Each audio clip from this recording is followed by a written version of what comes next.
Hello student, कैसे हैं आप लोग। पिछले वीडियो में कक्षा 9th वाले फिजिक्स में दूसरे चैप्टर का अध्ययन कर रहे थे, जिसमें बल आप लोगों को बताया गया। तो आइए चलते हैं इसी क्रम में।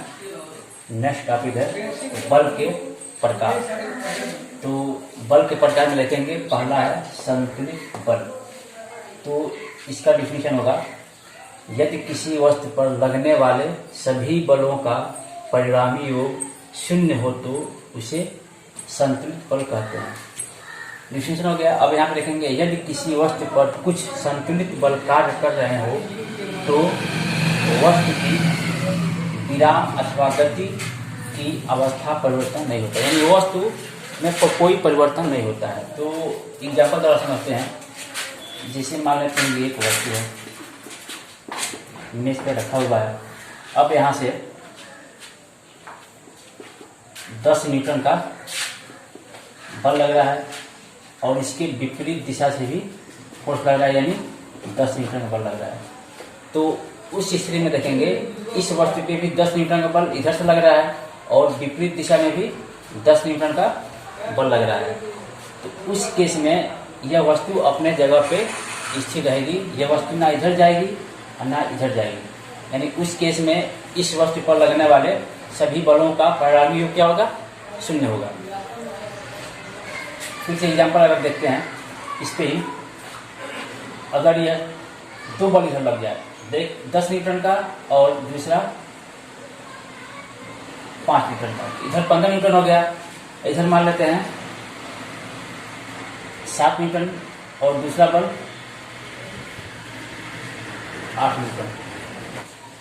इधर जोड़ेंगे बल को तो 10 5 15 न्यूटन, इधर जोड़ेंगे तो 8 7 15 न्यूटन। तो उस केस में भी इस वस्तु पे लगने वाले सभी बलों का परिणामी योग क्या होगा? शून्य होगा, यानी 15 - 15 = 0, यानी सभी बलों का परिणामी योग क्या होगा? शून्य हो रहा है। तो उस केस में इस वस्तु पे लगने वाला बल क्या होगा? संतुलित बल होगा। कौन सा बल होगा? संतुलित बल। एक और एग्जाम्पल देते हैं कि जब रस्सा कसी के खेल में जब दो टीमों द्वारा एक दूसरे को खींचने का प्रयास किया जाता है, अगर दोनों टीमों द्वारा 10-10 न्यूटन का बल लगाए, ये अपने तरफ खींचे 10 न्यूटन के बल से और ये अपने तरफ खींचे 10 न्यूटन के बल से, तो उस केस में भी ये रस्सी अपने जगह पे स्थिर रहेगी। ये रस्सी या टीम इधर नहीं जाएगी और ना ये टीम या रस्सी इधर नहीं जाएगी। यानी क्यों?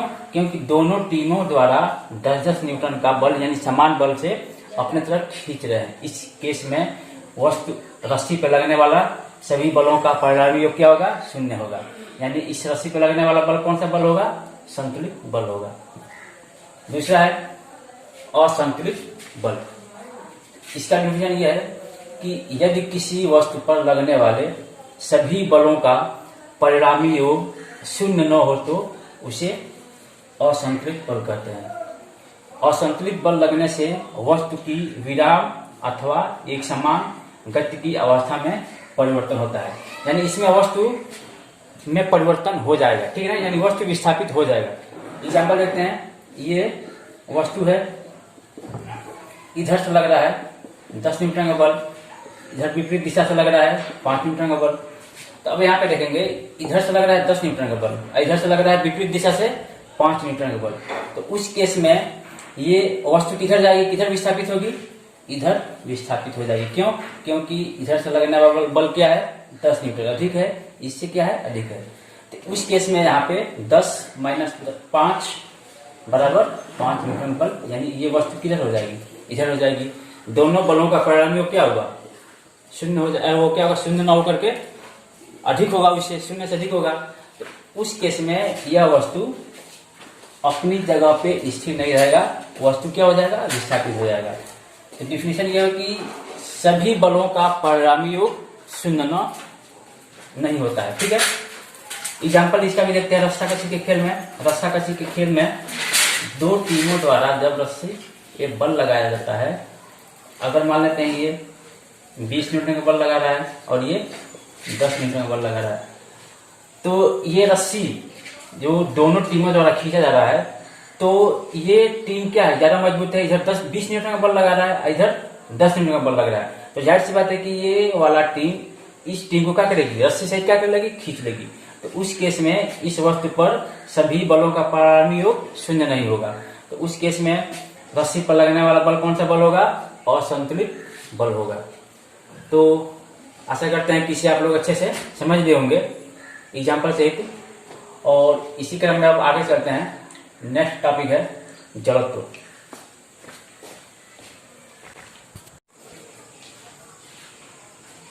नेक्स्ट टॉपिक है जड़त्व, इंग्लिश में बोलते हैं इनर्शिया।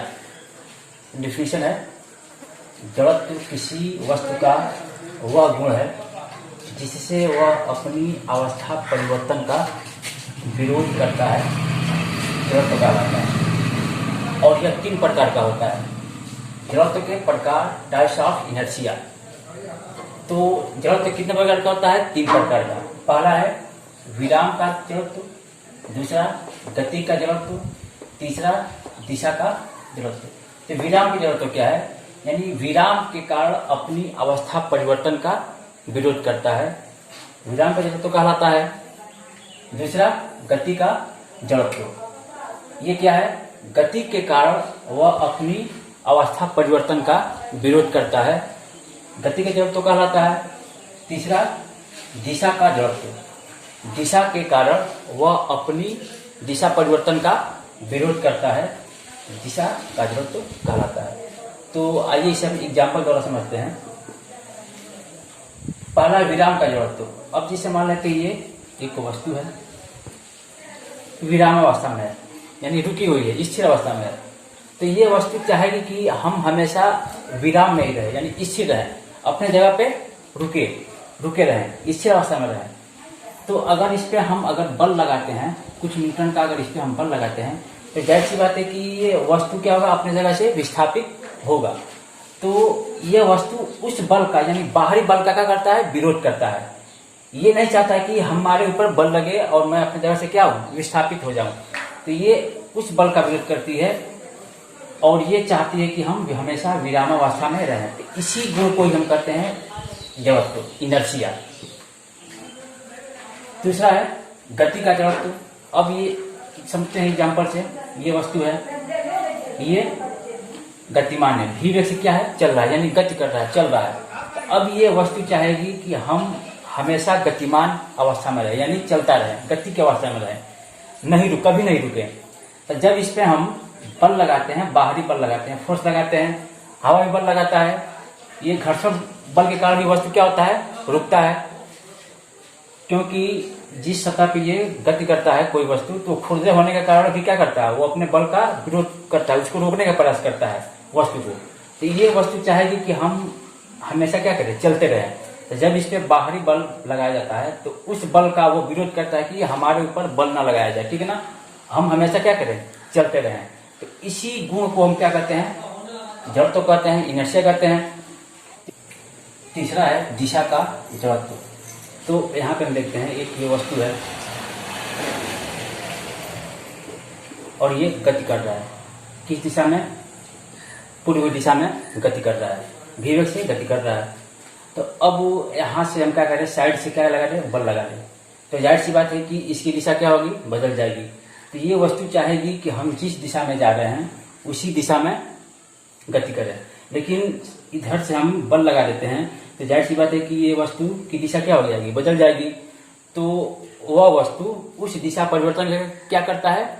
विरोध करता है। तो उसी गुण को ही हम कहते हैं जड़त्व कहते हैं। और कहीं न कहीं ये सारे एग्जाम्पल न्यूटन के गति के प्रथम नियम से रिलेटेड है। तो न्यूटन के गति का प्रथम नियम यह है कि जब कोई वस्तु विरामावस्था में है तो विरामावस्था में रहना चाहती है, और गतिमान अवस्था में है तो गतिमान अवस्था में रहना चाहती है, जब तक कि उस पर कोई बाह्य बल न लगाया जाए। उसे हम जड़त्व का नियम भी कहते हैं या गैलीलियो का नियम भी कहते हैं। तो आशा करते हैं कि आप लोग इसे अच्छे से समझ लिए होंगे। बाकी आप लोग अगले वीडियो में पढ़ेंगे गति के 3 नियम। न्यूटन की गति के 3 नियम होते हैं और तीनों नियम आप लोग अगले वीडियो में पढ़ेंगे। Thank you.